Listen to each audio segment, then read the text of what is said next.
New at 6, new concerns about bacteria growing in parts of Sebago Lake. Several people have reached out to us about concerns about algae blooms in the water. CBS 13's Allison Lapierre explains what's behind the blooms and whether to be concerned.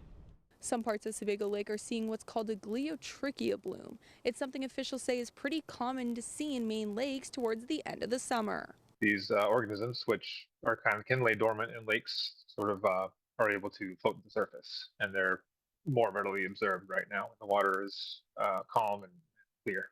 Gloeotrichia shows up in the water as tiny green blobs about the size of a pinhead. Jeremy Deeds is an aquatic ecologist with the Maine Department of Environmental Protection. He says this particular bacteria can produce toxins, but in Sebago and surrounding Maine lakes, they never typically see concerning levels. If they're really thick in the water, it can cause skin irritation for swimmers. So if you find yourself in a large density of Gloeotrichia, just best to rinse off with non-lake water when you get out of the water.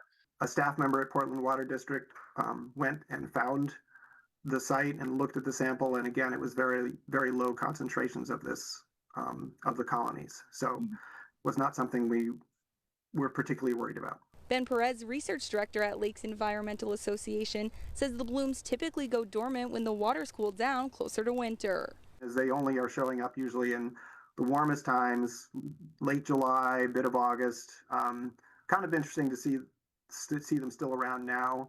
Perez says there are steps people can take to prevent bacteria growth.